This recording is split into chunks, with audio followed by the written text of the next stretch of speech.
Muy buenas tardes para todos y para todas. Bienvenidos de nuevo a la sesión número 14 de la Cátedra Carlos Restrepo Piedrahíta. Para mí es un honor presentar a una colega, amiga, sobre todo docente, investigadora del Departamento de Derecho Penal, la doctora Ángela María Buitrago, quien además es muy cercana al Departamento de Derecho Constitucional con todos los temas de justicia transicional, de lo que pasó con el caso del Palacio de Justicia, que el profesor Edgar Solano en su línea de investigación ha trabajado mucho y ella ha sido una gran colaboradora. Sí, Ángela María es nuestra colega del Departamento de Derecho Penal, muy cercana, muy querida por nosotros, y hoy, por supuesto, no puedo decir, es la señora ministra de Justicia y del Derecho. Ángela María, muchísimas gracias por estar en el Instituto de Estudios Constitucionales Carlos Restrepo Piedrahíta. Para el doctor Humberto Sierra, nuestro director, y para mí es un verdadero placer y honor que tú hayas dejado tu despacho de ministra y para estar aquí junto con los investigadores y profesores del Departamento de Derecho Constitucional y del Instituto para hablar de la reforma a la justicia y el enfoque.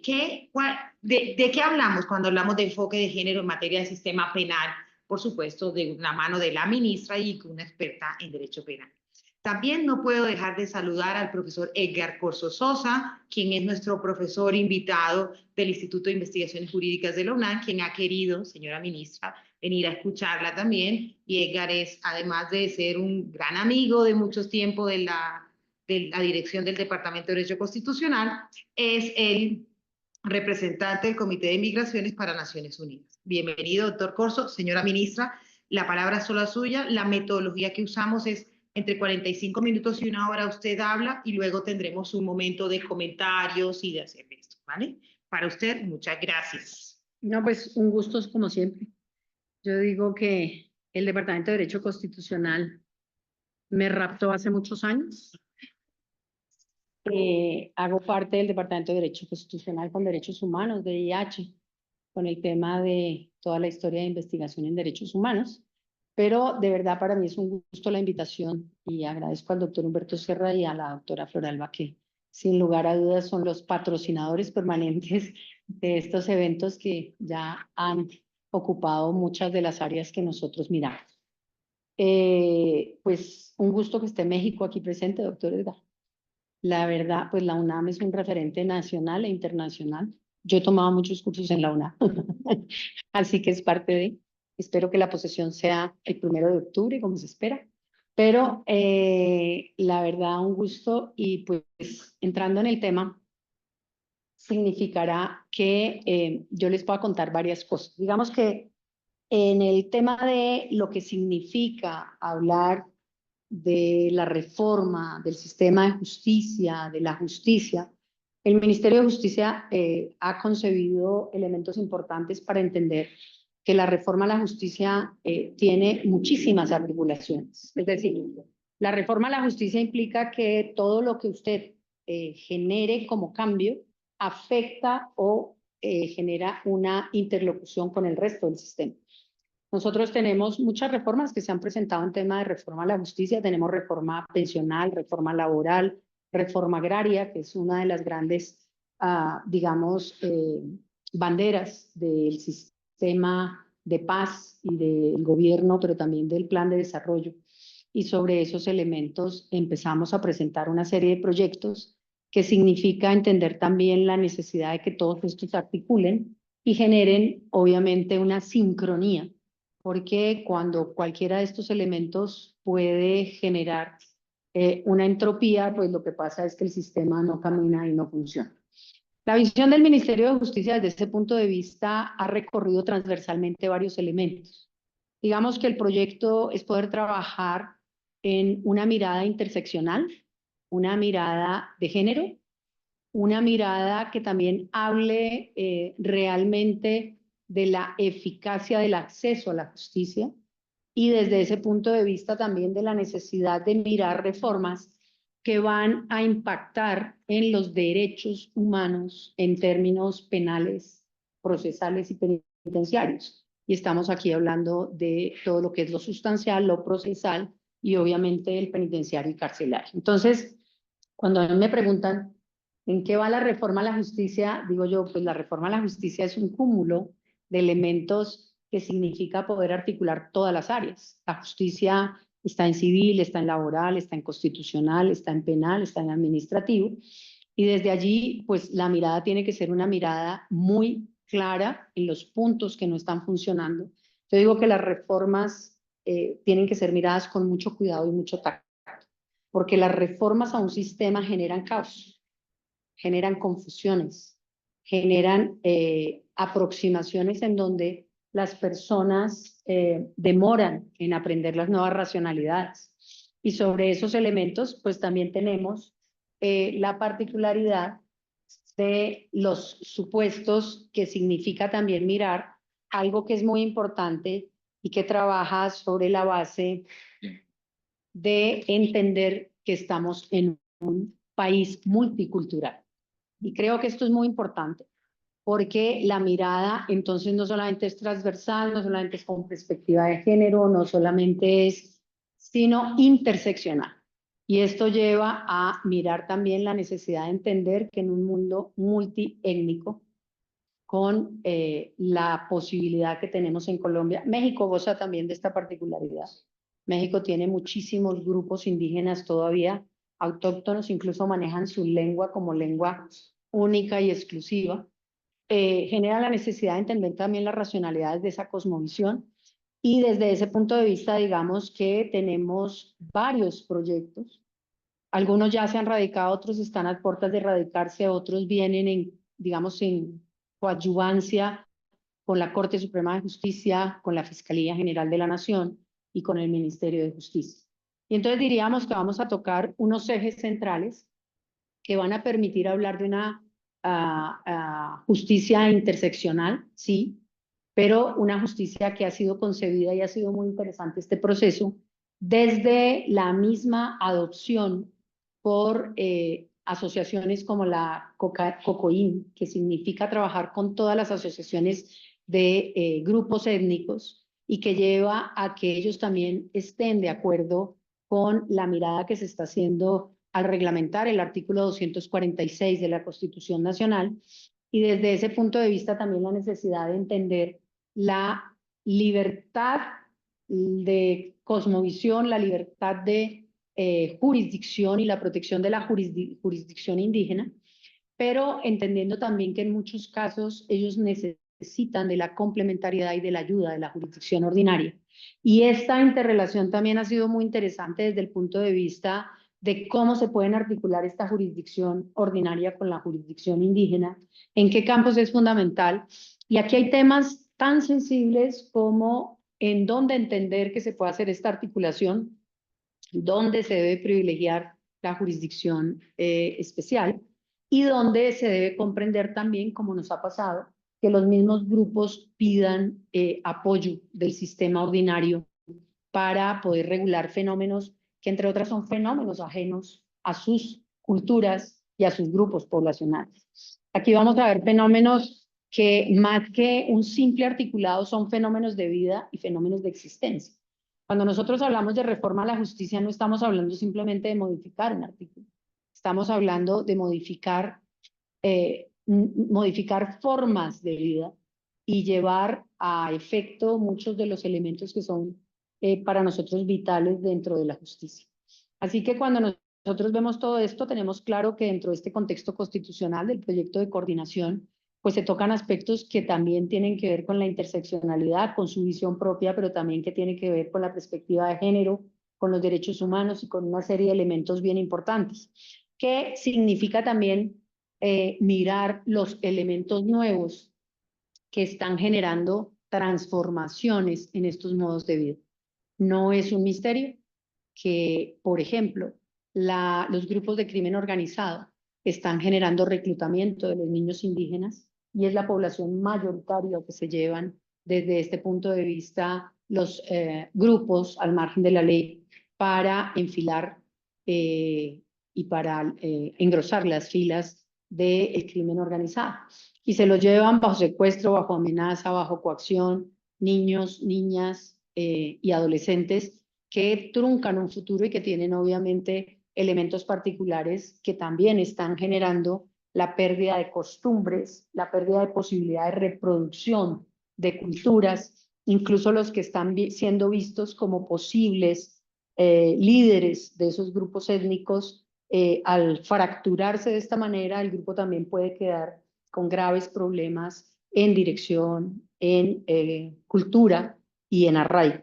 Y esto significa que también estos proyectos, pues lo que quieren mirar es una realidad colombiana que, si bien es cierto, ha sido privilegiada en el sentido de considerar la jurisdicción especial y de reconocer esa cosmovisión, pues también ha generado espacios o vacíos que necesitan reglamentarse en torno a competencia, a funcionamiento, articulación, como de una manera u otra la coordinación interjurisdiccional es fundamental, y cómo también bajo el derecho internacional de los derechos humanos empieza a mirarse los elementos importantes que tiene cada uno de estos aspectos.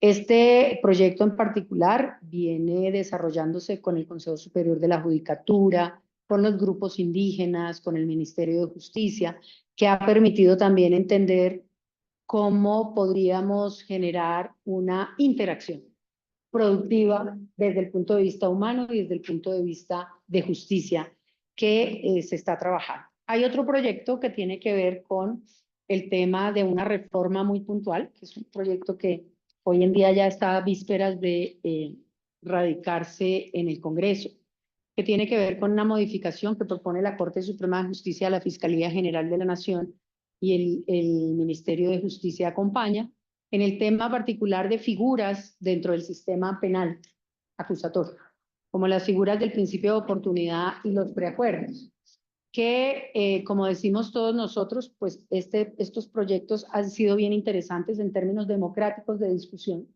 Este proyecto pasó por todos los filtros académicos, filtros de funcionarios públicos, filtros del Consejo de Política Criminal, y desde ese punto de vista creemos que ya está maduro para realizar una petición al Congreso, y desde allí pues la Fiscalía y la Corte Suprema también analizaron elementos bien interesantes desde el principio de oportunidad de los preacuerdos que el sistema acusatorio no está usando.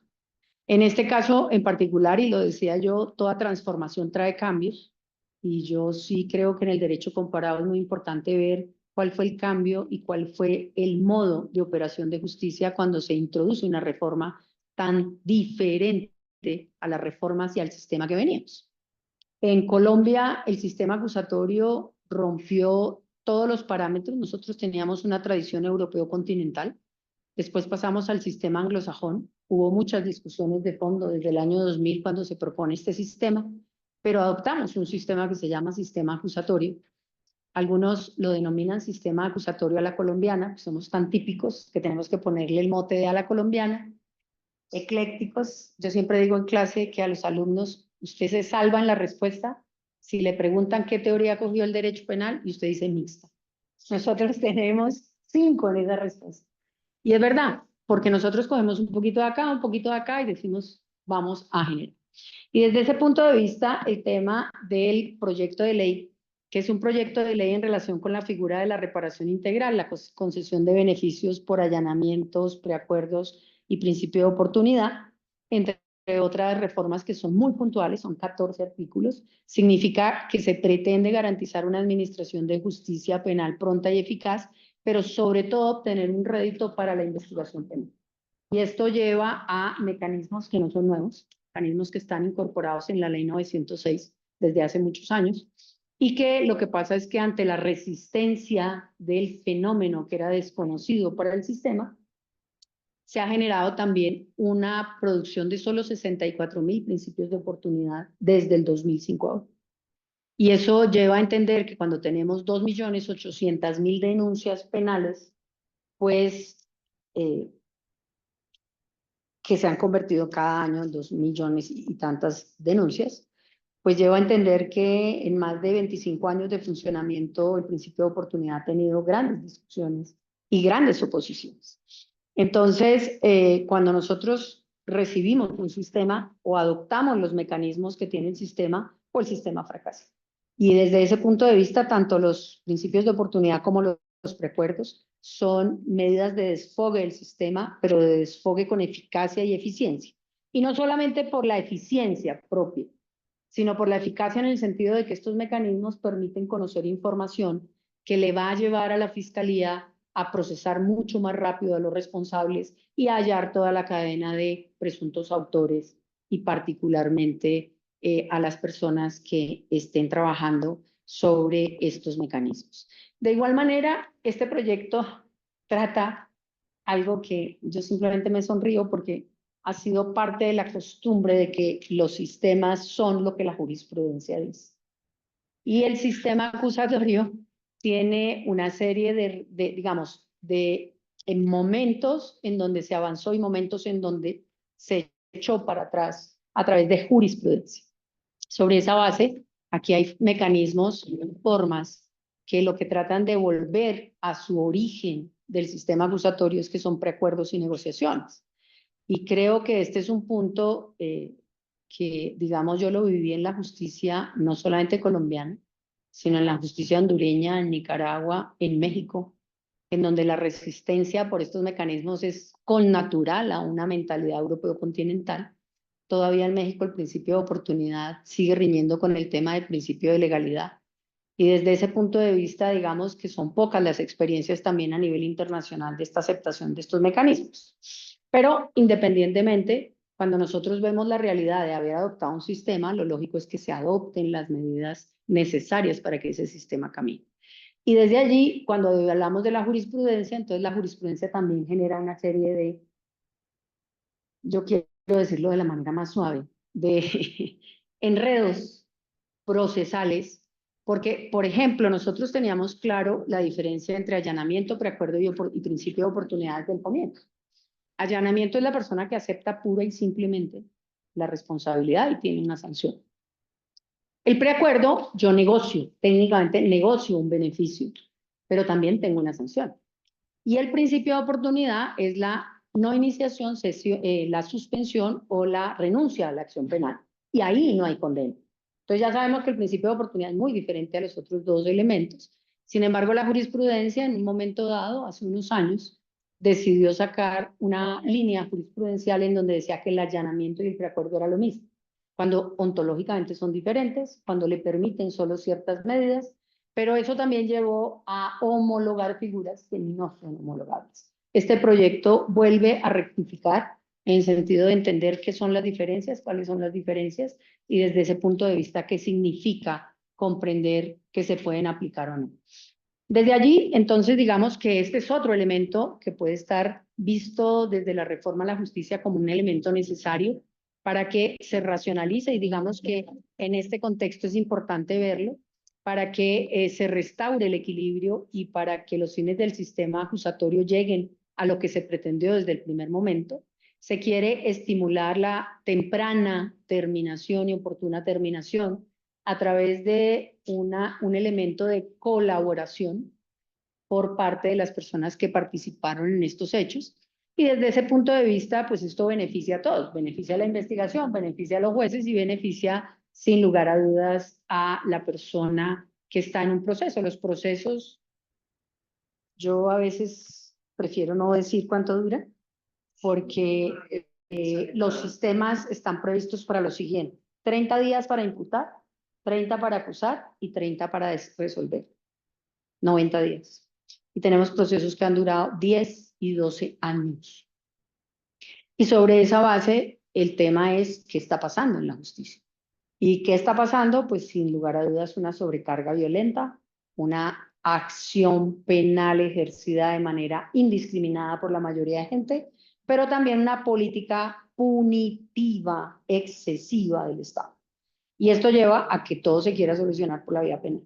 Entonces aquí casi que, digamos, estamos logrando, o por lo menos se pretende, que se racionalice también y que en algunos casos se decida que sí y que no, a través de elementos también como alguna causal, en particular del principio de oportunidad, que permite también entender. Primer artículo que se saca en esto es los delitos bagatelares, los delitos de poca monta. Pueden tener derecho al principio de oportunidad. Esto es el primer proyecto que sale aprobado.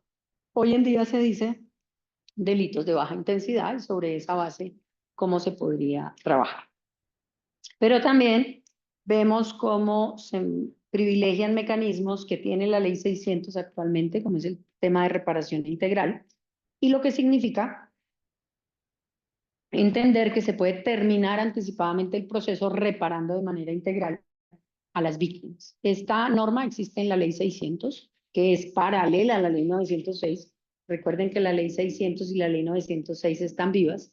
Yo siempre les digo a mis alumnos, no se olviden que la ley 600 existe y sobre esa base, cuando se les olvida, pues pierden el preparatorio, pero además tienen un elemento especial y es que hay figuras en la ley 600 que por favorabilidad también son posibles de trasladar a la ley 906 y por jurisprudencia elementos de extinción de acción penal se suprimieron de la ley 906. Pues aquí lo que se hace es rescatar algunos de esos mecanismos. Pero fíjense que aquí les he contado varias cosas.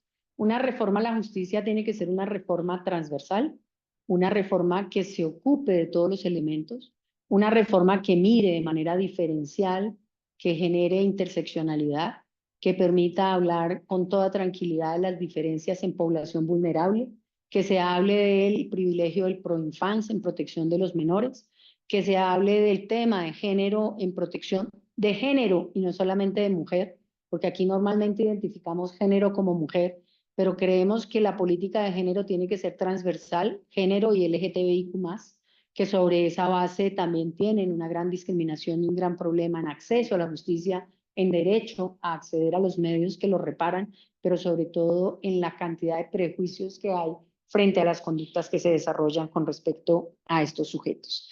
Entonces, el proyecto como tal de reforma a la justicia, a mí siempre que me dicen, ¿cuándo va a presentar la reforma a la justicia? Le digo yo, pues, vamos de a poquito, porque reforma a la justicia es todo un mundo. Presentamos la reforma agraria, que la reforma agraria para mí es una de las cosas más indicativas de lo que se ha avanzado también en el derecho a la tierra, en el derecho a la semilla, en el derecho al campo, en el derecho a la raíz. Creo que la reforma agraria no solamente es uno de los pilares del marco de paz, uno de los pilares del acuerdo de paz, sino la reforma agraria es una ambición desde los años 30 y en particular desde la ley del 36. Esa reforma agraria que estaba, si mi memoria no me falla, el presidente Lleras, hace todo un esfuerzo por generar este acceso al campo, por generar este acceso a lo agrario. Y la ley agraria pues ya tiene dos marcos, el marco constitucional, el marco de ley estatutaria, y faltaba la ley procesal, que era la que determinaba, la que es la que determina funciones, competencias, jueces, clases de procesos. Y sobre esa base se acaba de presentar hace 15 días, si mi memoria no me falla, la radicación, obviamente, con todos los temas que suscitan todas las reformas. Y desde ahí, pues, ahí empiezan todas las historias y las distorsiones. Los fake news también son propios de la jurisdicción.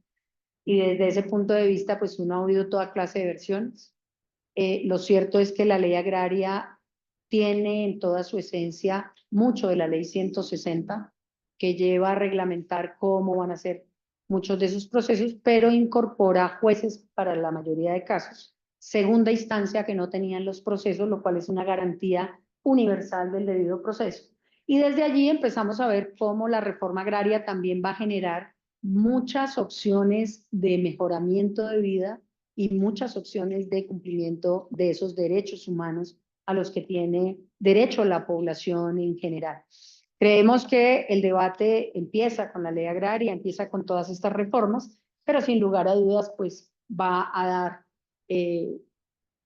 mucho de qué hablar y sería muy bueno los debates académicos. Desde ese punto de vista, la reforma agraria debe llegar a todas las sedes de academia para que se debata más ampliamente, porque la reforma agraria lleva año y medio, voy a decir un término que es muy popular, cocinándose, pero es así. La reforma agraria ha sido objeto de discusiones con los congresistas, con los representantes, con las cortes, con el Consejo Superior, con la academia. Y fíjense que estos procesos han sido bien interesantes por la democratización de los procesos. No ha sido una construcción entre tres expertos o dos que consideran que eso debe ser así, sino ha sido una socialización muy interesante y muy importante que desde la convicción también de mi antecesor, el doctor Néstor Osuna, ha generado la convicción, como buenos externalistas que somos, de democracia y radicalismo duro y puro. Liberalidad absoluta. Somos respetuosos de todas las ideas, pero además somos amantes de la democracia, así que esperemos que pase. La reforma a la justicia también implica legislar sobre una figura muy interesante que es conciliación.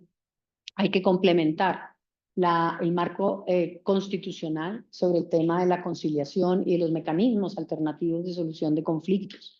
Creo que es la oportunidad precisa también para resaltar la necesidad de que muchos de estos marcos de solución de conflictos deben ser la prioridad. El derecho penal debe ser la última ratio. Y sobre esos supuestos, estos mecanismos que ya no se llaman mecanismos alternativos de solución de conflictos, sino mecanismos de solución de conflictos, porque no son alternativos, queremos que sean la prioridad, significa también entender que los conflictos pueden solucionarse a través de otros medios y de otras formas pacíficas, lo que genera también ciudadanía y lo que genera democracia en la forma de resolver los conflictos. Estamos haciendo un esfuerzo muy grande en el Ministerio de Justicia para lograr que la conciliación sea un mecanismo que se interiorice en la población, que también se trabaje sobre la base de la necesidad de hacer lo que nosotros llamamos festivales de conciliación y lo que llamamos jornadas para efectos de que la población que se ha presentado en un número muy alto a conciliar salgan felices porque han logrado generar con el otro el acuerdo de cómo repararse. Y esto también no solamente genera la resolución de conflictos de manera adecuada, sino también permite que las personas solucionen y sean ellas mismas las que entiendan cómo repararse y esa sea la comunicación entre estos elementos. Digamos que la conciliación hoy se abre muchas puertas, tenemos muchos mecanismos, tenemos la posibilidad de hacer estas jornadas, pero también contar con cámaras de comercio, contar con otros elementos que permitan acercarse a estos mecanismos y en eso estamos. También se va a presentar como reglamentación obligatoria de la Constitución Nacional este acceso.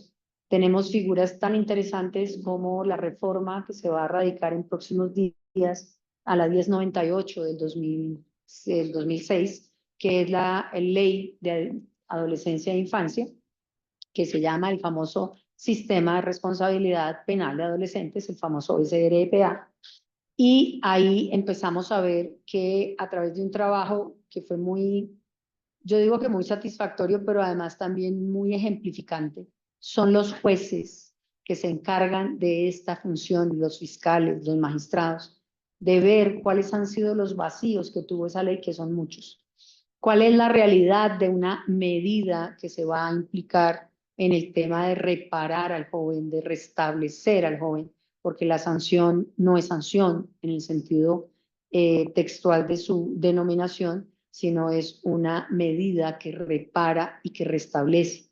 Y desde ahí, pues se va a proponer un proyecto que va a ser radicado próximamente sobre una reforma ambiciosa de la 1098 que genera incluso la inclusión de muchísima jurisprudencia internacional sobre el derecho de protección y sobre el derecho al Código de Infancia y Adolescencia. Desde ahí empezamos a ver también cómo en este proyecto que fue liderado por el Consejo Superior de la Judicatura, el Instituto Colombiano de Bienestar Familiar y el Ministerio de Justicia, pues lo que estamos haciendo es buscar que se profundice y se puedan aplicar realmente estas justicias y mecanismos restaurativos y una justicia terapéutica en ese sistema famoso SRPA. Los fines pedagógicos del sistema de justicia juvenil, el carácter especializado de la necesidad de que las personas que investiguen o que analicen los hechos más que investigarlos, pues tengan una especialidad y que desde ese punto de vista hay una diferenciación clara con un sistema penal de responsabilidad, que podamos entonces también generar una garantía integral de derechos de adolescentes y víctimas orientados a prevenir y a recaer en el delito. Creemos que esto va a generar yo diría que una dinamización del sistema de responsabilidad de adolescentes, que como anécdota yo siempre cuento para que ustedes dimensionen cómo es que nosotros trasladamos normas. La ley 1098 en el 2006 venía con un proyecto que a mí me corresponde por parte de la Fiscalía analizar en esa época, año 2006, y el fiscal general interviene siempre en el Congreso en algunos de estos casos. Entonces, la delegación era para que yo interviniera y cuando yo empiezo a ver la ley 1098 digo, pues muy bonita, pero no es para Colombia. Entonces me dicen, ¿por qué, doctora? Muy difícil. Le dije, no, doctor, porque aquí están hablando de faltas graves, levísimas y leves, y el Código Penal colombiano no tiene esa denominación que sí la tiene el Código español. Por esa razón, este código es inaplicable en el sistema colombiano. Así empezó la 1098 en este país. Y después, simplemente como siempre, vamos a crear jurisdicción especial, fiscalía, fiscales especializados. ¿De dónde? ¿Quién se ha formado en menores, niños y adolescentes? En el 2006 eran muy pocos los que tenían esta especialidad. 2, ¿cuánto vale? Impacto fiscal. Eso vale 130.000 millones de pesos. Le doy 10 y empiezo. ¿Por qué cuento esto? Le doy 10 como si fuera un... Claro, no, es que así era. El Ministerio de Hacienda es el que termina diciendo cuánto le pone al sistema. Y entonces, en ese 2006 dije yo, no, pues esto está muy fácil. Una carga de adolescencia de criminalidad alta, una carga de responsabilidad de sociedad muy alta. Y empezamos entonces con, me acuerdo mucho, la doctora Melba Mogollón, que también era de la Fiscalía, a tratar de organizar la unidad y empezamos a buscar perfiles que tuvieran especialización en niños, niñas y adolescentes, porque eso hasta ahora no era competencia de la Fiscalía General de la Nación. Y encontramos gente muy valiosa, gente que trabajó muchísimo por el sistema, gente que hoy sigue trabajando por el sistema, gente que ha entendido cuáles son las falencias del sistema y que hoy en día se ha robustecido mucho el servicio del sistema de adolescencia, pero también se ha visto que es ineficaz en muchos de los aspectos de restauración y reparación del adolescente. El tema de cuáles sistemas son adecuados, si el sistema cerrado, si el abierto, etcétera. Y todo eso, digamos, se reevalúa casi 30 años después, en donde en muchos casos la jurisprudencia o las sentencias de los jueces y los magistrados era lo que permitía articular las disposiciones, y la ley 1098 trae pues todos esos elementos que creemos va a ser muy interesante para esos efectos. De igual manera, un punto que no puede quedar por fuera y que es un punto que, como digo yo, es uno de los fundamentales en un sistema con crimen organizado transnacional, un crimen organizado que en un proceso de paz y con un sistema de paz total requiere también un proceso especial para desmovilización. Y entonces ahí también va a haber una gran apuesta a cuál es el sistema que va a manejar a los nuevos grupos del proceso de paz y de paz total. Nosotros teníamos inicialmente un grupo que se llamaba Crimen Organizado por la Convención de Palermo. Y a eso le repetíamos claramente crimen organizado. En Colombia, a partir del año 2005, cuando nace Justicia y Paz, empezaron a nacer una cantidad de grupos que se denominaron BACRIM. ¿Pero qué era BACRIM? Entonces, no eran paramilitares. ¿Pero qué era BACRIM? Ahora tenemos los GAO, los GDO, los GAOR, los GAOMIL, los GAOKI, los ECOCAI, y seguimos contando. ¿Quiénes son esos grupos? ¿Qué significa hablar de eso?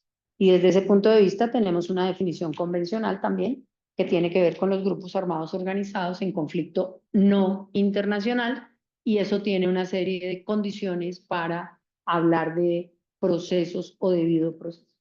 Entonces, cuando me hablan a mí de reforma a la justicia, doctora Floralba, podría seguir hablando toda la tarde de todo lo que hay que hacer en el sistema de justicia, pero que esto es lo que hasta ahora va diseñado frente a elementos particulares, y estamos buscando propuestas en común para protección de población LGTBIQ+, para temas en particular de articulación también con otras propuestas, porque les quiero contar, se han radicado a hoy 72 propuestas de leyes por el Congreso.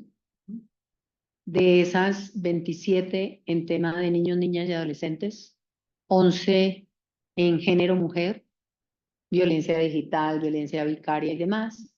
Y estamos trabajando en el seguimiento de todos los proyectos que se radican, incluso en el tema de derechos animales. También se han radicado varios proyectos. En el tema de reclutamiento ilícito también.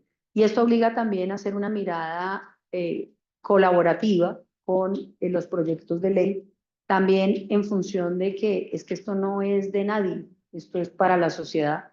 Y sobre esos supuestos, pues hemos articulado muy bien hasta ahora con el análisis de muchos de esos proyectos. El Ministerio tiene también la necesidad de trabajar sobre elementos especiales que significan dar conceptos o evaluaciones sobre algunos proyectos de ley, pero entonces todo esto es lo que se encarga el Ministerio de Justicia dentro de la política criminal y dentro de la base particular de lo que queremos. El Ministerio de Justicia no solamente tiene política criminal, tiene drogas, tiene sistema penitenciario y carcelario, y sobre esos supuestos todas estas áreas incumben para la reforma en particular. Tenemos una versión que hemos tratado de conciliar, pero que llevamos varias sesiones, que es sobre género, y en particular me río y me sonrío porque hay una mesa esta semana y espero que por fin podamos ponernos de acuerdo en puntos que son importantísimos para nosotros, en una deuda histórica con el tema de equidad y de igualdad, y sobre esos elementos transversalizar estas perspectivas de género no ha sido sencillo, a pesar de que la jurisprudencia ha jalonado muchísimo en la Corte Suprema de Justicia, en la Corte Constitucional, pero que desde ese punto de vista también se necesita que se generen mecanismos de protección eficaz, eficiente, rápida, inmediata, y sobre esos supuestos la flagrancia debe ser manejada de manera especial, y hay una serie de elementos que, digamos, estamos consolidando a través de la forma como se mira el debido proceso, el principio de prueba, la clase de prueba, la valoración de prueba y la perspectiva de género que tiene que analizarse en todo su contexto. Entonces, interseccional con perspectiva de género y desde el punto de vista, obviamente, de todos estos elementos. Los criterios de apreciación de pruebas es un tema tan novedoso como la jurisprudencia. El tema de valoración probatoria lleva algunos años mirándose en el contexto internacional. España ha sido pionera en este tema, pero no se ha legislado en Colombia absolutamente nada sobre estos criterios de valoración probatoria. Esto lleva a imponer que no sea dependiendo de cada juez, sino imponer unas normas que permitan la igualdad, la equidad y sobre todo la seguridad jurídica en valoración probatoria. Tenemos muchas jurisprudencias, yo solo menciono una que nos llama mucho la atención y que es obviamente parte del avance de la Corte Suprema en el tema de que la perspectiva de género no solamente es sobre los sujetos pasivos y las víctimas, sino sobre los sujetos activos también. Aquí la Corte Suprema de Justicia anuló una condena porque el juez ignoró la perspectiva de género al evaluar el comportamiento de una mujer que mató a su marido y que había sido violentada durante muchos años, y que en este caso se hacía obligatoria el análisis desde la perspectiva de género. Todo eso tiene que tener, obviamente, una correspondencia normativa para evitar violaciones al principio de igualdad, pero también incertidumbres o vacíos en el mismo comportamiento judicial. Y no digamos, estamos trabajando sobre entornos seguros, sobre acceso a la justicia, sobre casas de comisarías de familia, casas de justicia, que también llevan a reglamentaciones importantes. Nosotros ahora, el Ministerio de Justicia tiene la función de vigilancia y control de las comisarías de familia, y aquí se juega un papel importantísimo en el tema de género, niñas, niños, adolescentes, que a partir de agosto empezó a trabajarse y que la vigilancia la tiene el Ministerio de Justicia. Entonces ahí hemos visto las falencias y estamos también generando política pública en esos aspectos. Así que esto es un informe preliminar, doctora Floral. Es parcial, hay muchas más cosas, pero obviamente les estamos mostrando un panorama de la reforma a la justicia que necesita pensarse en realidad país, en realidad de un proceso de paz también, y en la mentalidad que ha cambiado de evitar los sesgos y de generar mayor equidad e igualdad. Así que muchísimas gracias, señora ministra, por este informe, gran informe preliminar, podría podría decir yo en qué sentido. Intentando hacer un poco una relatoría, lo primero que debo decirles es que nos congraciamos porque oírla de esa manera reposada, pausada, tranquila, porque creo que esa es la mirada que Colombia necesita, esa es la actitud que necesitamos de una ministra de Justicia, de alguien que esté liderando estos temas, porque estos temas tienen que ser pensados desde un momento de sosiego, de tranquilidad y no con la coyuntura. ¿Quién mejor que usted, que es una persona que conoce el sistema judicial y el sistema penal en particular, para poder emprender esto? O sea, me tranquiliza que haya, que desde el punto de vista académico lo que vemos es que la mirada esté siendo una mirada pensada, articulada. De nada hacemos presentando reformas a la justicia, que continúe el ministerio con esa misma senda de tener unos ejes y poner sobre la mesa las problemáticas, y que esas problemáticas, los actores dentro del sistema también tengan algo que decir. No es un gobierno o una ministra diciendo yo sé cómo va esto, sino es diciendo venga ministro, venga Corte Suprema de Justicia, Cortes, Fiscalía, interesados, partes del proceso, qué está pasando, cómo lo estamos haciendo. Y creo que eso es muy gratificante ver que esta construcción. Y también es gratificante ver que la reforma a la justicia no es un proyecto que se presenta y perdónenme la expresión, y salimos con esto glorioso. Que la reforma a la justicia implica, como usted lo ha planteado, una es la articulación de la jurisdicción ordinaria con la jurisdicción agraria. Dos es, con la jurisdicción indígena. Dos, el tema de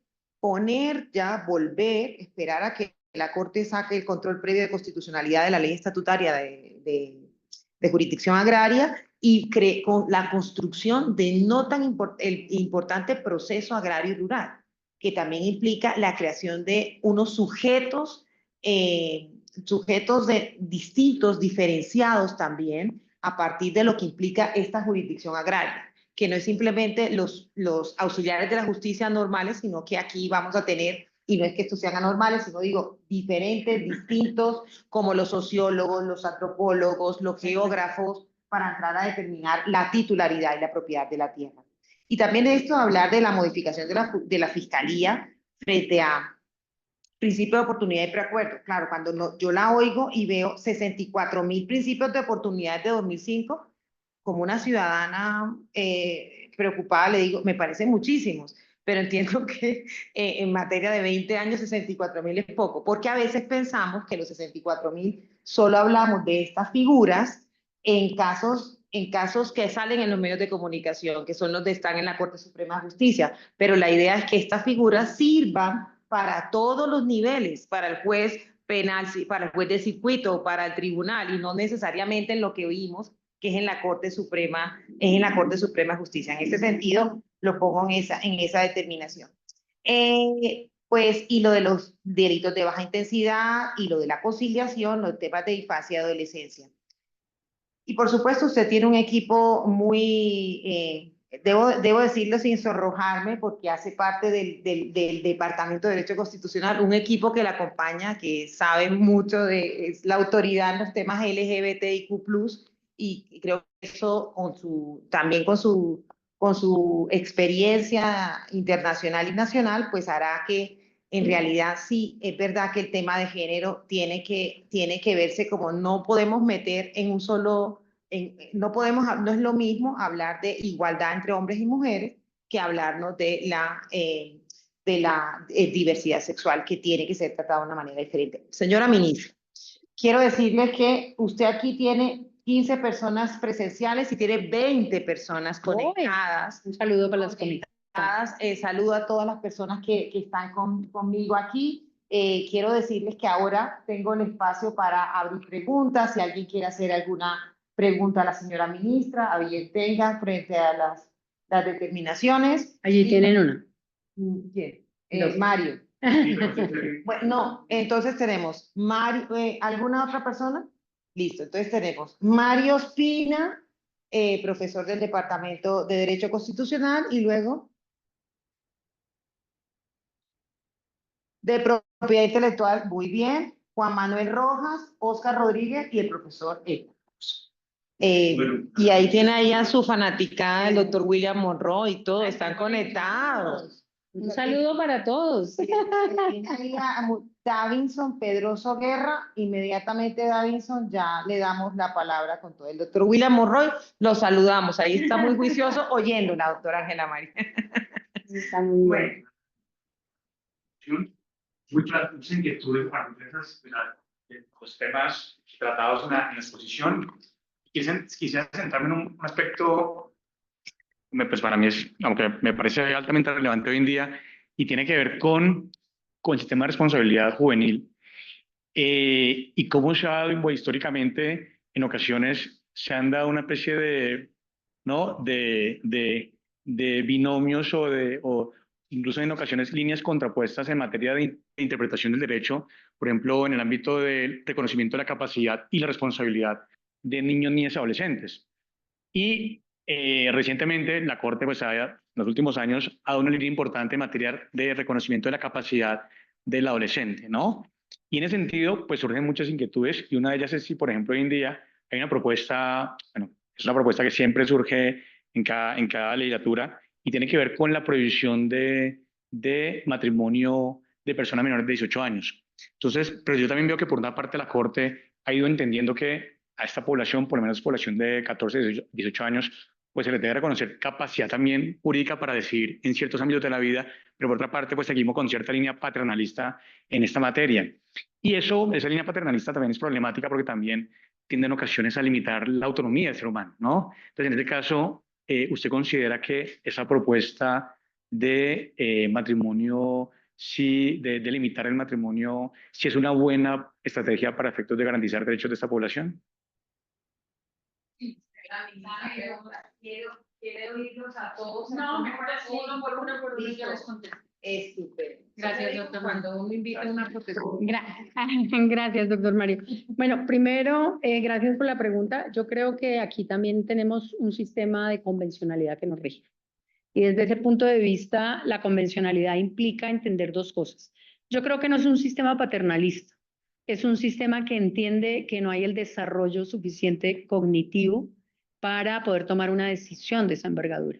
Y desde ese punto de vista también puede suceder que hay necesidad de entender que hay ciertos procedimientos o culturas que trabajan sobre la base de un matrimonio de niños, niñas y adolescentes. Vuelvo a mencionar a México, yo llevo 7 años conociendo a México, hago una investigación también muy profunda en el tema étnico y sobre esa base tenemos poblaciones como la Mexicali que tienen la entrega de las niñas a los miembros de la etnia. Bueno, ya hay otros problemas mucho más graves después, pero que también pasa aquí en La Guajira y pasa en la Sierra Nevada de Santa Marta, en donde el matrimonio está patrocinado por la cultura.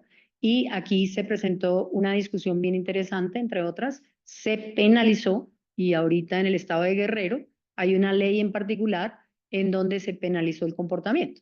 Y aquí viene la discusión sobre estos elementos. Y entonces, fíjate que cuando hablamos del SRPA, que es el Sistema de Responsabilidad Penal Adolescente, lo que nosotros decimos categóricamente es que ya no se incapacita. Hay diferentes teorías de incapacitación, de paternalismo, no. Aquí ya no, se reconoce la imputabilidad, pero también se reconoce que el derecho, él es responsable, pero no es responsable en la medida que lo fuera un adulto porque le falta una serie de socializaciones necesarias y una formación que esté completa para poderle atribuir responsabilidad penal dura y pura. Y ese comportamiento hace coherente que dentro de la misma Convención de los Derechos de Niños, Niñas y Adolescentes se prohíba la posibilidad de matrimonios, salvo en el tema particular, y esta es una excepción, no la regla, que significa que se conserva la regla general de que en la Convención no está aprobado tampoco el tema de matrimonio. Y no es un tema de capacidad o de negación de capacidad, es un tema que yo lo veo desde el punto de vista también de la necesidad de la suficiente madurez para generar este compromiso que es un compromiso de vida, ¿no? Porque además vienen los niños que son producto de ese matrimonio y normalmente pues también tienen y cargan con las consecuencias de lo que se ha visto en todos nuestros países cuando los muchachos son muy jóvenes y tienen el fruto del matrimonio o de la unión libre en el entendido de que pues ellos no han acabado ni siquiera de estudiar, de madurar, no tienen nada que ofrecerle. Yo pensaría que es una consecuencia lógica también de la necesidad de comprender que al contrario, una niña de 12 años pues no puede perder su infancia y al contrario tiene que generar el requisito de haber cumplido, digamos, todos sus pasos para poder ser también una mujer feliz, madura y que desde ese punto de vista, igual que el hombre, ¿no? Aquí no hay distinción de raza ni de sexo. Muchísimas gracias, señora ministra. Recuérdanos tu nombre, por Andrés, favor. mi nombre es Andrés Álvarez. Doctora, pues primero que todo felicitarla por este nuevo puesto. En realidad, y escuchándola muy atenta al principio, cuando usted nos dice que lo que buscan es con el tema de la reglamentación del artículo 247 de la Constitución, perdón, 246 de la Constitución, viene a mi mente el artículo 247, el que habla sobre los jueces de paz. Una figura que en realidad no ha sido tocada en estos temas literalmente desde el 99, que es cuando aparece esa figura, y es aquella situación y figura donde se busca que unas personas elegidas por voto popular sean esos jueces de paz que puedan llegar a establecer y mejorar los conflictos de las comunidades, ¿sí?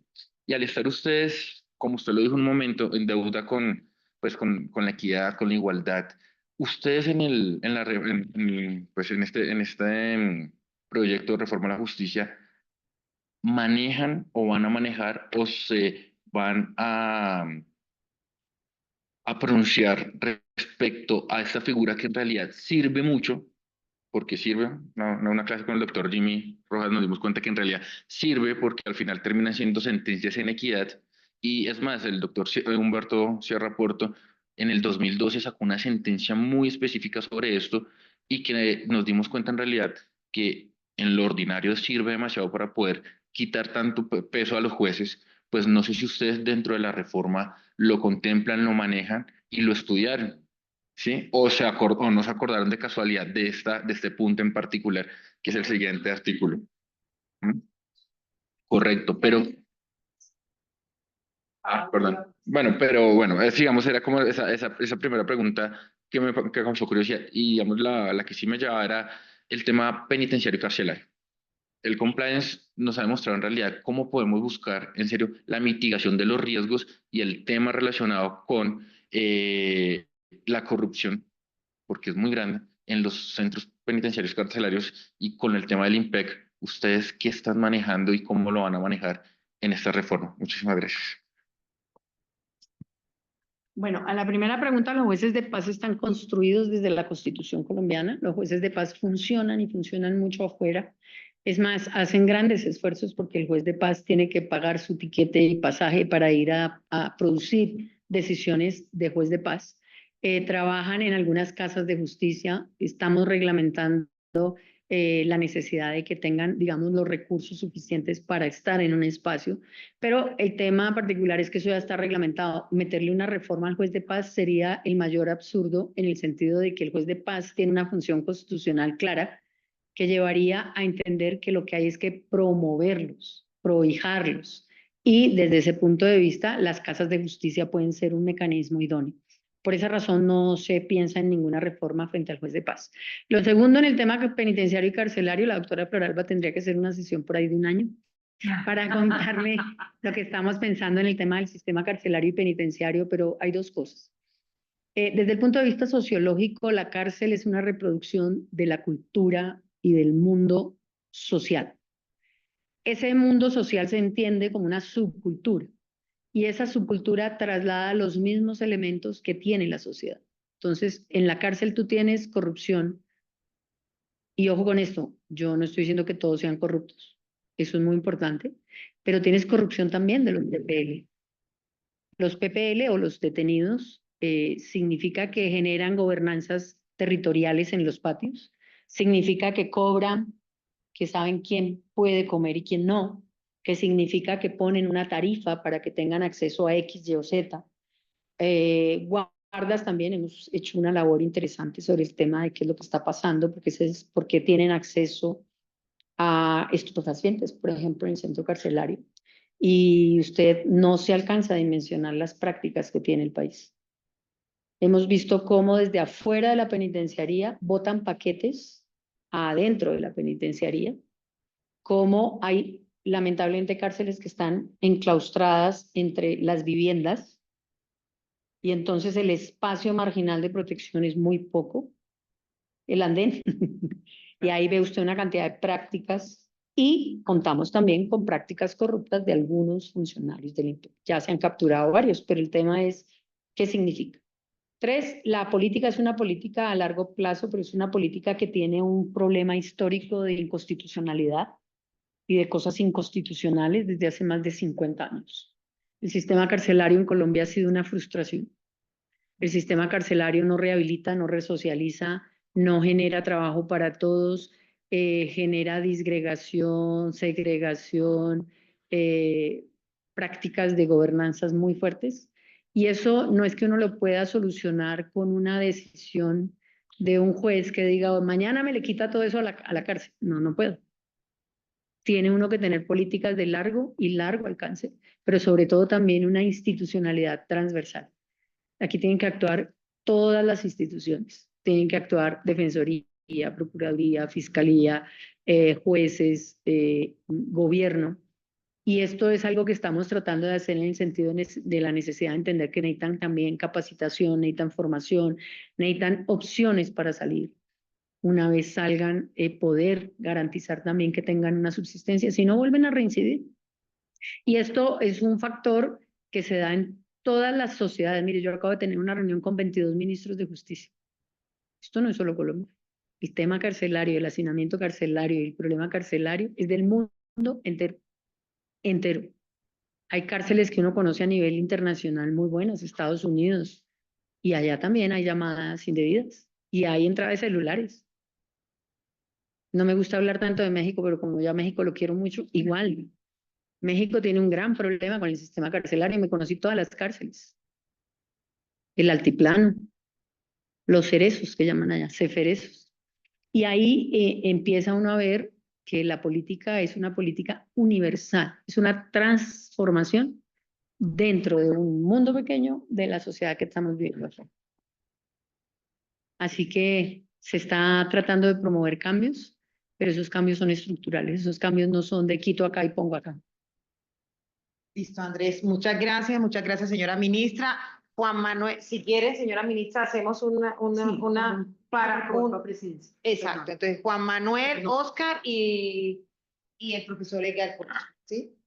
Por favor, le ruego deferencia con el tiempo de la señora ministra. Sí, señora. Es respecto al elemento y el enfoque de género que celebro de antemano que está llevando a cabo el ministerio. Es uno de los elementos que me parecen fundamentales dentro de eso, es realmente cómo podemos modificar o se puede decir deconstruir la visión que tienen los operadores jurídicos históricamente en cuestiones como el género, que pueden ser tan polémicos en una sociedad de tradición conservadora como es la colombiana. Quisiera saber dentro del proyecto de reforma qué acciones se plantean respecto a la capacitación o recapacitación de funcionarios judiciales para que puedan entender esa diferencia, ese criterio diferencial y ese enfoque diferencial dentro de lo mismo.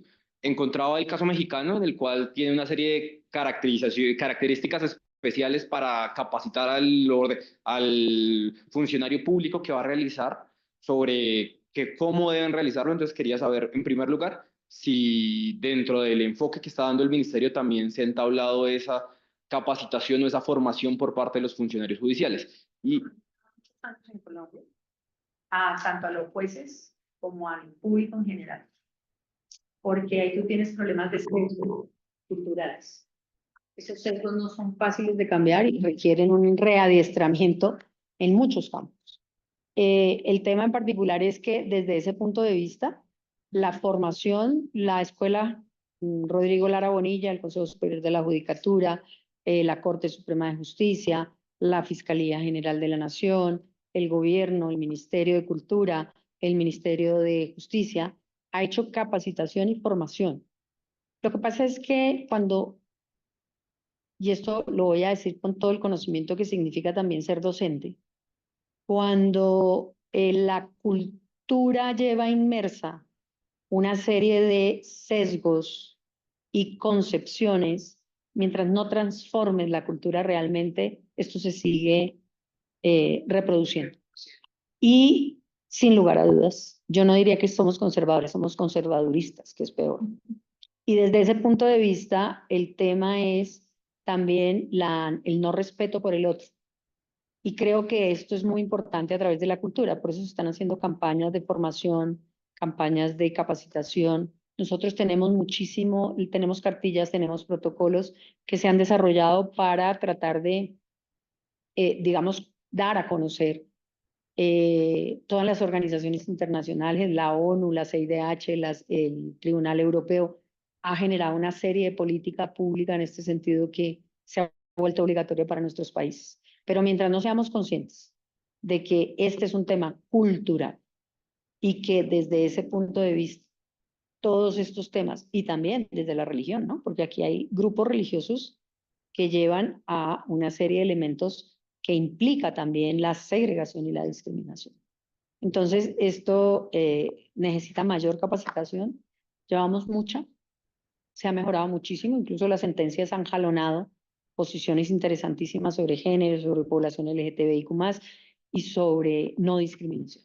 Pero sin lugar a dudas,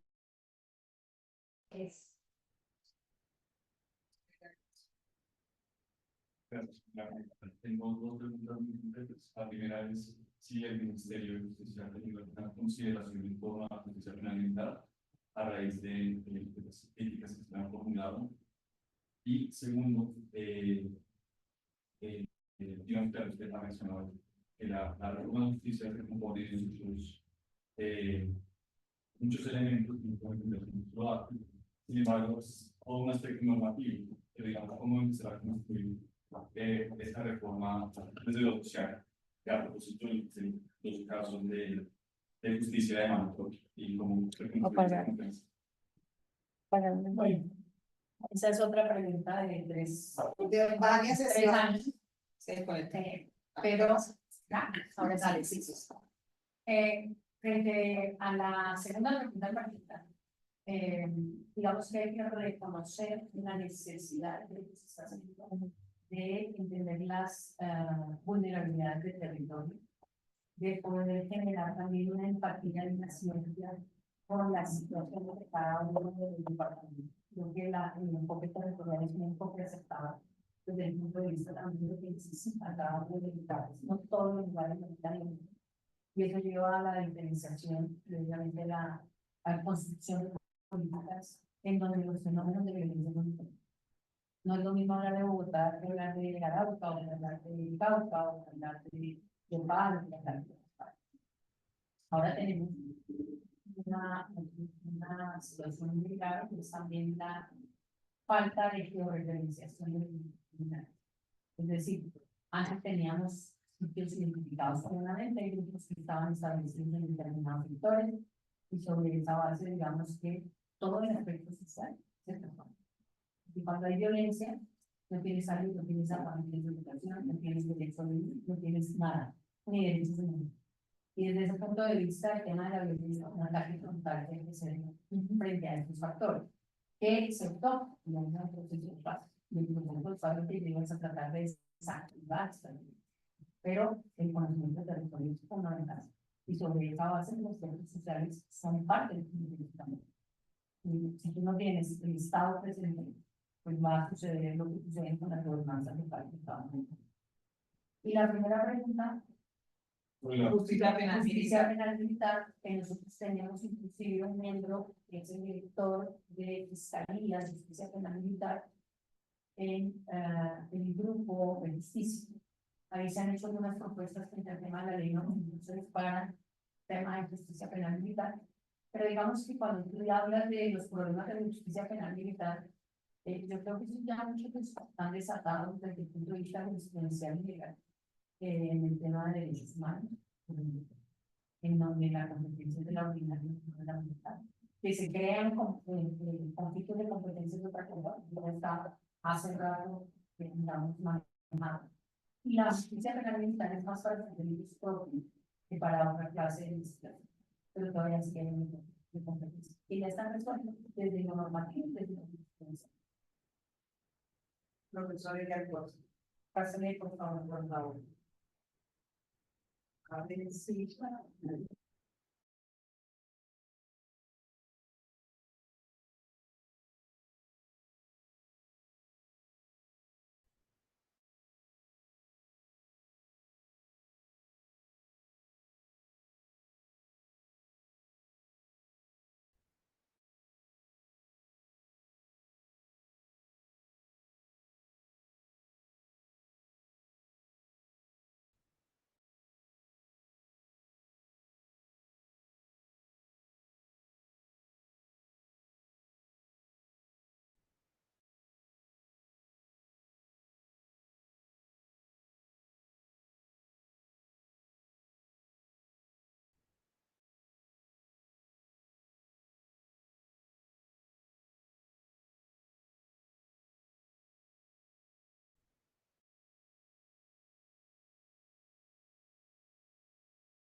El tiempo es que conforme hablamos de él, voy comparando y es exactamente lo mismo.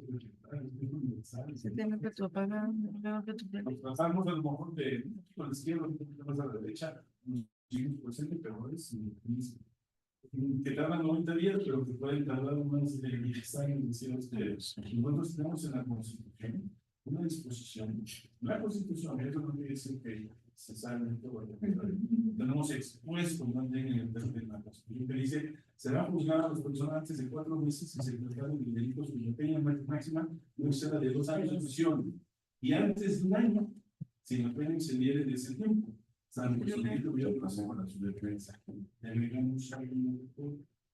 Y dice, en caso de y que no se haya dictado sentencia, si llega tiempo y no se diga sentencia, el órgano jurisdiccional que conozca el asunto deberá dar aviso inmediato al Tribunal de Disciplina Judicial y justificar las razones de dicha demora en los términos que establezca la ley.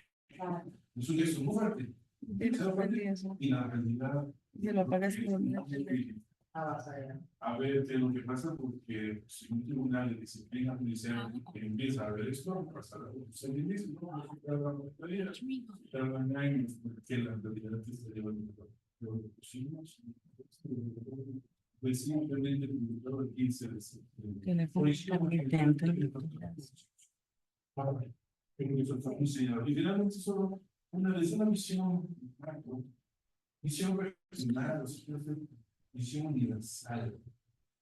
Ante toda esta ley de áreas de oportunidad que también usted identificó, ¿dónde podría usted decir que se tienen los obstáculos para llevar a cabo eso?